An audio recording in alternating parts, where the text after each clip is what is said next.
ವೀಕ್ಷಕರೇ ನಮಸ್ಕಾರ. ನೀವು ನೋಡ್ತಾ ಇದ್ದೀರಾ ಹೆಲೋ ಹಿಂದೂ. ನಾನು ಸೈಯದ್ ಹಿದಾಯತ್. ಈಗಾಗಲೇ ಅಭಿಮಾನೋತ್ಸವ ತುಂಬಾ ಅದ್ಧೂರಿಯಾಗಿ ನಡೀತಾ ಇದೆ. BS ಯಡಿಯೂರಪ್ಪ ಅವರ ಅಭಿಮಾನಿಗಳು ಸಹಸ್ರಾರು ಸಂಖ್ಯೆಯಲ್ಲಿ ಚಿತ್ರದುರ್ಗದ ಈ ಅಭಿಮಾನೋತ್ಸವದ ಕಾರ್ಯಕ್ರಮಕ್ಕೆ ಸಾಕ್ಷಿ ಆಗ್ತಿದ್ದಾರೆ. ಬನ್ನಿ ಮಾತಾಡಿಸ್ತಾ ಹೋಗೋಣ. ಜನ ನನ್ನ ಜೊತೆ ಇದ್ದಾರೆ, ಬಿಜೆಪಿ ಕಾರ್ಯಕರ್ತರು. ಅಭಿಮಾನೋತ್ಸವವನ್ನ ಹೇಗೆ ಸಂಭ್ರಮಿಸ್ತಾ ಇದ್ದೀರಿ ನೀವೆಲ್ಲರೂ, ಮತ್ತು ಈ ಕ್ಷಣ ಇತಿಹಾಸದ ಪುಟಗಳಲ್ಲಿ ಹೇಗೆ ರೆಕಾರ್ಡ್ ಆಗುತ್ತೆ ಅಂತ? ಮೊದಲನೇದಾಗಿ ಈ ಒಂದು ಐತಿಹಾಸಿಕ ಕಾರ್ಯಕ್ರಮವನ್ನು ವರದಿ ಮಾಡಲು ಬಂದಿರತಕ್ಕಂಥ ತಮಗೂ ಕೂಡ ಈ ಎಲ್ಲ ನಮ್ಮ ಬಿಜೆಪಿ ಕಾರ್ಯಕರ್ತರು, ಹಿರಿಯರು, ನಾಯಕರ ಪರವಾಗಿ ಸ್ವಾಗತವನ್ನು ಕೋರುತ್ತಾ, ತಾವೆಲ್ಲ ನೋಡ್ಬೋದು, ಇದೊಂದು ಐತಿಹಾಸಿಕ ಕಾರ್ಯಕ್ರಮ ಅಂದ್ರೆ ತಪ್ಪಾಗ್ಲಿಕ್ಕಿಲ್ಲ. ನಮ್ಮ ಕರ್ನಾಟಕದಲ್ಲಿ ಅಚ್ಚಳಿಯದೆ ಉಳಿಯುವಂತ ಕಾರ್ಯಕ್ರಮ ಯಾವುದಾದ್ರೂ ಇದ್ರೆ ಅದು ಸನ್ಮಾನ್ಯ ಶ್ರೀ BS ಯಡಿಯೂರಪ್ಪನವರ ಕಾರ್ಯಕ್ರಮ ಅಂತೇಳಿ ನಾನು ಭಾಳ ಹೆಮ್ಮೆಯಿಂದ ಹೇಳ್ಬೇಕಂತ ಅನಿಸ್ತದೆ. ಯಾಕಂದ್ರೆ ತಾವೆಲ್ಲ ನೋಡ್ತಿದ್ದೀರಿ, ಎಲ್ಲ ಈಗ ಏನ್ ಸಾಕಷ್ಟು ಜನ ಇವತ್ತು ಇನ್ನೊಂದು 2 ಗಂಟೆಯಲ್ಲಿ ತಾವು ನೋಡಾಕತ್ರಿ ಎಷ್ಟು ಜನ ಸೇರ್ತೈತಿ. ಒಂದು ಇತಿಹಾಸ ನಿರ್ಮಿಸುವಂತ ಕಾರ್ಯಕ್ರಮ ಯಾವ್ದಾದ್ರು ನಮ್ಮ ಕರ್ನಾಟಕದಲ್ಲಿ ಆಗ್ತದಪ್ಪ ಅಂದ್ರ ಸನ್ಮಾನ್ಯ ಯಡಿಯೂರಪ್ಪ ಸಾಹೇಬ್ರ ಒಂದು ಕಾರ್ಯಕ್ರಮ. ಯಾಕಂದ್ರೆ ಯಡಿಯೂರಪ್ಪ ಸಾಹೇಬ್ರ ಕೊಡುಗೆಗಳನ್ನ ನಾವು ಒಂದು ಮೆಲ್ಕ್ ಹಾಕ್ಬೇಕತ್ ನಮ್ಮ ಕರ್ನಾಟಕದ ಇತಿಹಾಸದ ಮಟ್ಟಿಗೆ. ನಮ್ಮ ಕರ್ನಾಟಕದಲ್ಲಿ ಅದು ವಿಶೇಷವಾಗಿ ದಕ್ಷಿಣ ಭಾರತದ ದೊಡ್ಡ ರಾಜ್ಯ ಕರ್ನಾಟಕ. ಇಲ್ಲಿ ಬಿಜೆಪಿ ಬೇಸ್ ಇರದೇ ಇರ್ತಕ್ಕಂತ ಒಂದು ಕಾಲ ಇತ್ತು. ಆ ಕಾಲಘಟ್ಟದಲ್ಲಿ ಸನ್ಮಾನ್ಯ ಯಡಿಯೂರಪ್ಪ ಸಾಹೇಬರು ಒಂದು ಸೈಕಲ್ ಅನ್ನ ಏರಿ ಪ್ರವಾಸ ಮಾಡಿ ರಾಜ್ಯದಲ್ಲಿ ಪಕ್ಷವನ್ನ ಕಟ್ಟಿರ್ತಕ್ಕಂಥ ಏಕೈಕ ಪ್ರಶ್ನಾತೀತ ನಾಯಕರು ಯಾರಾದ್ರೂ ಇದ್ದೇ ಸನ್ಮಾನ್ಯ ಯಡಿಯೂರಪ್ಪ ಸಾಹೇಬರು. ಯಾಕಂದ್ರೆ ಅದು ಇವತ್ತಿನ ನಮ್ಮಂತ ಯುವ ಪೀಳಿಗೆಗೆ ಅವರ ಒಂದು ಸಂಘಟನೆ ಚಾತುರ್ಯತೆ, ಅವರ ರಾಜ್ಯದಲ್ಲಿ ರಾಜ್ಯಭಾರ ಮಾಡಿರ್ತಕ್ಕಂಥ ಅವರ ಕೊಡುಗೆಗಳು ಇವತ್ತಿಗೂ ಕೂಡ ನಮ್ಮಂತ ಯುವಕರು ಅದನ್ನ ನೆನೆಸ್ತೀವಿ. ಯಾಕಂದ್ರೆ ತಾವೆಲ್ಲ ನೋಡ್ತೀರಿ, ಎಷ್ಟೋ ಜನ ಮುಖ್ಯಮಂತ್ರಿಗಳಾದ್ರು, ಎಷ್ಟೋ ಜನ ಮುಖ್ಯಮಂತ್ರಿಗಳಾಗಿ ಹೋಗ್ಯಾರ. ವಿಶೇಷವಾಗಿ ನಮ್ಮ ರೈತಾಪಿ ವರ್ಗಕ್ಕೆ, ಅದು ಕರ್ನಾಟಕದಲ್ಲಿ ಬಜೆಟ್ ರೈತರಿಗೋಸ್ಕರ ವಿಶೇಷವಾದಂತ ಬಜೆಟ್, ಅದು ಹಸಿರು ಟಾವೆಲ್ ಅನ್ನ ಹಾಕಿಕೊಂಡು ವಿಧಾನಸೌಧದಲ್ಲಿ ನಿಂತು ಬಜೆಟ್ ಮಂಡನೆ ಮಾಡಿರ್ತಕ್ಕಂಥ ಯಾರಾದ್ರೂ ನಾಯಕರಿದ್ರೆ ಅದು ಸನ್ಮಾನ್ಯ BS ಯಡಿಯೂರಪ್ಪ ಸಾಹೇಬ್ರ ಅಂದ್ರೆ ಬಹಳ ಹೆಮ್ಮೆ ಅನಿಸ್ತತಿ ಆ ವಿಷಯದೊಳಗ.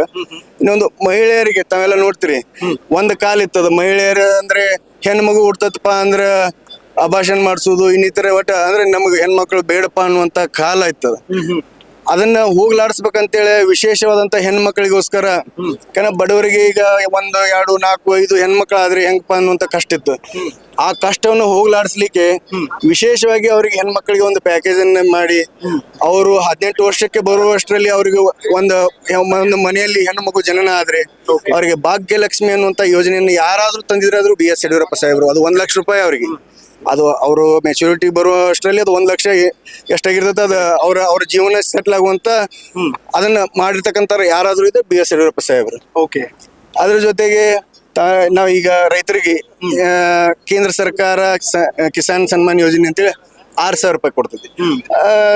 ಯಡಿಯೂರಪ್ಪ ಸಾಹೇಬ್ರು ಮುಖ್ಯಮಂತ್ರಿ ಇದ್ದಾಗ ಅದ್ರ ಜೊತೆ ಇನ್ನೂ 4,000 ರೂಪಾಯಿ ಸೇರಿಸಿ ನಮ್ಮ ರೈತಾಪಿ ವರ್ಗಕ್ಕೆ ಅನುಕೂಲ ಆಗ್ಲಿ, ಕಷ್ಟದಲ್ಲಿ ಇರ್ತಾರಂತೇಳಿ ಅವ್ರಿಗೆ ವಿಶೇಷ ಅವರು 2 ತಿಂಗಳ 4,000 ರೂಪಾಯಿ ಸೇರಿಸಿ 10,000 ರೂಪಾಯಿ ಟೋಟಲ್ ರೈತರ ಅಕೌಂಟಿಗೆ ಬರುವಂಗ್ ಮಾಡಿದ್ದು ಯಾರಾದ್ರೂ ಇದ್ರೆ ಅದು ಯಡಿಯೂರಪ್ಪ ಸಾಹೇಬರು. ಈಗ ಬಂದಿರತಕ್ಕಂತ ಒಂದು ಸರ್ಕಾರ ಏನೈತಿ ಅದನ್ನ ರೈತರಿಗೆ ಅನ್ಯಾಯ ಮಾಡುವಂತ ಕೆಲಸ ಮಾಡ್ತಾ 4,000 ರೂಪಾಯಿನ ಕಟ್ ಮಾಡ್ತು. ಅವರ ಕೊಟ್ಟಿರ್ತಕ್ಕಂತ ಯೋಜನೆಗಳಿಗೆ ಬ್ಯಾಳೆ ಬೇಯಿಸ್ಕೊಳ್ಳೋಕೆ ಹಿಂದಿರುವಂತ ಯೋಜನೆಗಳನ್ನ ಕಟ್ ಮಾಡಿ ಅವರ ಗ್ಯಾರಂಟಿಗಳಿಗೆ ಇವತ್ತು ಅಭಿವೃದ್ಧಿ ಅನ್ನೋದನ್ನು ಶೂನ್ಯ ಆಗೈತಿ ಇವತ್ತಿನ ಸರ್ಕಾರದ ಅವಧಿಯೊಳಗೆ 3 ವರ್ಷ ತಾವೆಲ್ಲ ನೋಡ್ತೀರಿ.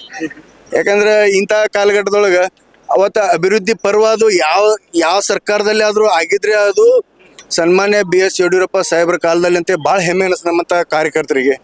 ಅದ್ರ ಜೊತೆಗೆ ಎಲ್ಲ ನೋಡಿರ್ಬೋದು, ಇವತ್ತ ಹಿಂದುಳಿದ ವರ್ಗಕ್ಕೆ ಯಾವುದೇ ಎಲ್ಲ ಸರ್ವ ಸಮಾಜವನ್ನು ಕೂಡ ತಗೊಂಡು ಹೋಗಿರ್ತಕ್ಕಂಥ ಪ್ರಶ್ನಾತೀತ ನಾಯಕರು ಯಾರಾದ್ರೂ ಇದ್ರೆ ಅದು ಯಡಿಯೂರಪ್ಪ ಸಾಹೇಬ್ರು. ಆದ್ರೆ ಈಗ ಪ್ರಶ್ನೆ ಮಾಡ್ತಾರೆ ಕೆಲವೊಬ್ಬರು, ವಿಜೇಂದ್ರನ್ನ ಇದು ರಾಜ್ಯಾಧ್ಯಕ್ಷ ಮಾಡಿದ್ದು ಯಡಿಯೂರಪ್ಪ ಸಾಹೇಬ್ರ ಕೃಪಾ ಕಟಾಕ್ಷದಿಂದ ಅಂತೇಳಿ. ಅವ್ರಿಗೆ ಒಂದು ಕಿವಿಮಾತನ್ನು ಹೇಳಿಕ್ ಇಚ್ಛೆ ಪಡ್ತೀನಿ.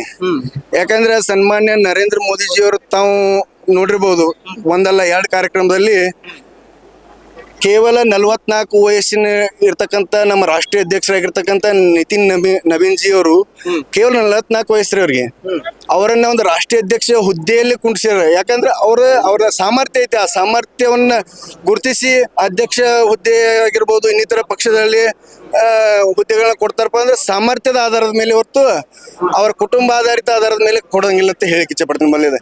ಅದೇ ರೀತಿ ವಿಜಯೇಂದ್ರನಂದು ಕೂಡ ರಾಜ್ಯದಲ್ಲಿ ಕ್ಷೇತ್ರವಾರು ಜಿಲ್ಲಾವಾರು ಅವ್ರದೇ ಆದಂತ ಅಭಿಮಾನಿ ಬಳಗ ಅವ್ರದೇ ಆದಂತ ಸಾಮರ್ಥ್ಯವನ್ನು ಗುರುತಿಸಿ ಕೊಟ್ಟಾರ ಹೊರತು ಯಡಿಯೂರಪ್ಪ ಸಾಹೇಬರ ಒಂದು ಕಟಾಕ್ಷದಿಂದ ಕೊಟ್ಟಿಲ್ಲ. ಯಾಕಂದ್ರೆ ಅವ್ರಿಗೆ ಆ ಸಾಮರ್ಥ್ಯ ಐತಿ, ಆ ಗುಣಗಳದಾವು.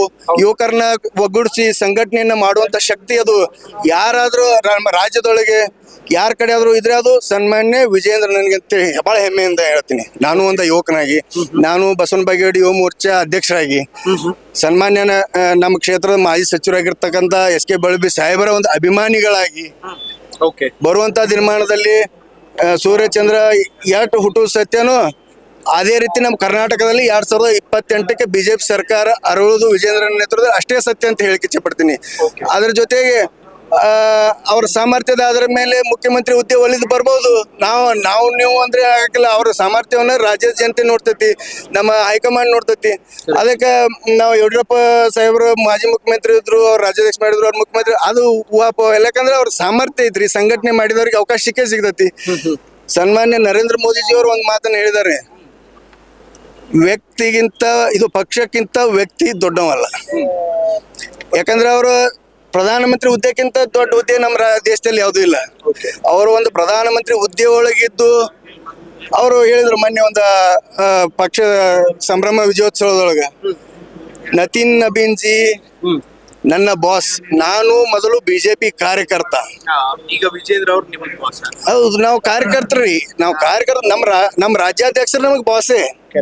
ನಾವು ಅವ್ರ ಕೆಳಗಡೆ ಕಾರ್ಯಕರ್ತರಿದ್ದವರು ಕಾರ್ಯಕರ್ತರೇ. ನಾವು ನಮ್ಮ ರಾಜ್ಯಕ್ಕೆ ಈಗ ಅಧ್ಯಕ್ಷ ಯಾರೇ ಇರಲಿ, ಯಾವುದೇ ಕ್ಷೇತ್ರದ ಶಾಸಕರು ಇರ್ಬೋದು, ಮಾಜಿ ಶಾಸಕರು ಇರ್ಬೋದು, ಎಲ್ಲರಿಗೂ ಕೂಡ ರಾಜ್ಯಾಧ್ಯಕ್ಷರ ಬಾಸೇ.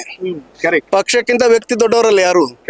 ಆ ಒಂದು ನಿಟ್ಟಿನೊಳಗ ಇವತ್ತು ರಾಜ್ಯದೊಳಗೆ ನಾವು ಸಂಘಟನೆ ಬಹಳ ಮುಖ್ಯ ಐತಿ. ಯುವಕರನ್ನ ಒಗ್ಗೂಡಿಸ್ಕೊಂಡು ಇವತ್ತು ರಾಜ್ಯದಲ್ಲಿ ನಾವು 2028ಕ್ಕೆ, ಯಾಕಂದ್ರೆ ಈ ಸರ್ಕಾರದಲ್ಲಿ ಆಗಿರ್ತಕ್ಕಂಥ ಅನ್ಯಾಯಗಳು, ಇವತ್ತು ಯಾವುದೇ ರೀತಿ ಅಭಿವೃದ್ಧಿ ಕಾರ್ಯಗಳಿಲ್ಲ ಕ್ಷೇತ್ರದೊಳಗ. ರಾಜ್ಯವಾರು ನೋಡ್ರಿ ನೀವು, ನಮ್ಮ ಕ್ಷೇತ್ರ ಅಷ್ಟೇ ಅಲ್ಲ ರಾಜ್ಯವಾರು. ಅದಕ್ಕೆ ಬರುವಂತ ದಿನಮಾನದಲ್ಲಿ ಒಂದು ಯುವ ನೇತೃತ್ವ ನಮ್ಮ ರಾಜ್ಯಕ್ಕೆ ಅತ್ಯವಶ್ಯಕತೆ ಐತಿ. ಅದಕ್ಕೆ ಬರುವಂತ ದಿನಮಾನದೊಳಗೆ ವಿಜೇಂದ್ರನ ನೇತೃತ್ವದಲ್ಲಿ ನಮ್ಮ ಸನ್ಮಾನ್ಯ ಶ್ರೀ ನರೇಂದ್ರ ಮೋದಿಜಿ, ಅಮಿತ್ ಶಾ ಜಿ, ರಾಷ್ಟ್ರೀಯ ಅಧ್ಯಕ್ಷರಾಗಿರ್ತಕ್ಕಂಥ ನತೀನ್ ನಿಬಿನ್ ಜಿ ಎಲ್ಲರ ನೇತೃತ್ವದಲ್ಲಿ ಒಂದು ನಮ್ಮ ರಾಜ್ಯದಲ್ಲಿ ಸನ್ಮಾನ್ಯ ಶ್ರೀ BS ಯಡಿಯೂರಪ್ಪಾಜಿ ಅವರ ನೇತೃತ್ವದಲ್ಲಿ ನಾವು ಪಕ್ಷವನ್ನು ಬಲಪಡಿಸಿ ರಾಜ್ಯದೊಳಗೆ ನಾವು ಬಹುಮತವನ್ನು ಸ್ಥಾಪನೆ ಮಾಡಿ ರಾಜ್ಯ ಬಿಜೆಪಿ ಸರ್ಕಾರ. ಯಾಕೆ ಪಶ್ಚಿಮ ಬಂಗಾಳದಲ್ಲಿ ತಾವೆಲ್ಲ ನೋಡ್ರಿ, ನಾವು 2016ರಲ್ಲಿ 3 ಅಂಕಿ ಇದ್ದಿದ್ದಿಲ್ಲ. ನಾವು ಸಂಘಟನೆಗೆ ಎಷ್ಟು ಮಹತ್ವ ಐತೆ ಅನ್ನೋದಕ್ಕೆ ಉದಾಹರಣೆ ಒಂದು ಪಶ್ಚಿಮ ಬಂಗಾಳ. 2021ಕ್ಕೆ ಅದ್ರ ಮೆಟ್ಟಲ ಎಲ್ಲಿಗೆ ಬಂತು? 77 ಕ್ಷೇತ್ರಕ್ಕೆ ಬಂತು. ಇವತ್ತಿಗೆ ಏನ್ ಬಂತು? 2026ಕ್ಕೆ ಅದ್ರ ಕ್ಷೇತ್ರ 208ಕ್ಕೆ ಇರ್ತು. ಅದೇ ಬಿಜೆಪಿಯ ಸಂಘಟನೆ, ಅದೇ ಬಿಜೆಪಿ ಹಂತ. ಇದನ್ನ ನಾವು ಮನದಲ್ಲಿ ಇಟ್ಕೊಂಡು ಬರುವಂತ ದಿನಮಾನದಲ್ಲಿ ಏನ ಇವತ್ತು ಶತಮಾನ ಇದು ನಮ್ಮ BS ಯಡಿಯೂರಪ್ಪನವರ ಒಂದು ವಿಜಯೋತ್ಸವನ್ನ ಅವರ ಆಚರಣೆ ಮಾಡ್ಲಿಕ್ಕೆ ಇವತ್ತು ಲಕ್ಷಾಂತರ ಜನ ಕಾರ್ಯಕರ್ತರು ಬರ್ಲಿಕ್ಕಿರ್ತಾರ. ಅದನ್ನ ಒಂದು ದೂರದೃಷ್ಟಿಯನ್ನ ಮುಂದಿಟ್ಟುಕೊಂಡು ಬರುವಂತ ದಿನಮಾನದಲ್ಲಿ ಈ ಕಾಂಗ್ರೆಸ್ ಸರ್ಕಾರವನ್ನ ತೊಲಗಿಸಿ ರಾಜ್ಯದಲ್ಲಿ ಬಿಜೆಪಿ ಸರ್ಕಾರವನ್ನ ಅರಳಿಕೆ ತಮ್ಮೆಲ್ಲರ ಶ್ರಮ, ಇವತ್ತ ತಾಯಂದಿರು, ಸಹೋದರಿ, ಯುವಕರು. ಯಾಕಂದ್ರೆ ಇವತ್ತು ಎಷ್ಟೋ ವಿದ್ಯಾವಂತರಿಗೆ ಅನ್ಯಾಯ ಆಗತೈತಿ. ನಾವೆಲ್ಲ ಧಾರವಾಡದೊಳಗೆ ನೋಡ್ರಿ ಎಂತ ಹೋರಾಟ ನಡೆದ್ರು ಇನ್ನೂವರೆಗಾದ್ರೂ ಇವರು ಯಾವುದೇ ರೀತಿ ಒಂದು ಯಾವುದೇ ಇಲಾಖೆ ಹುದ್ದೆಯನ್ನ ಭರ್ತಿ ಮಾಡ್ಲಿಕ್ಕೆ ಆಗೋಲ್ದಿವ್ರಿಗೆ.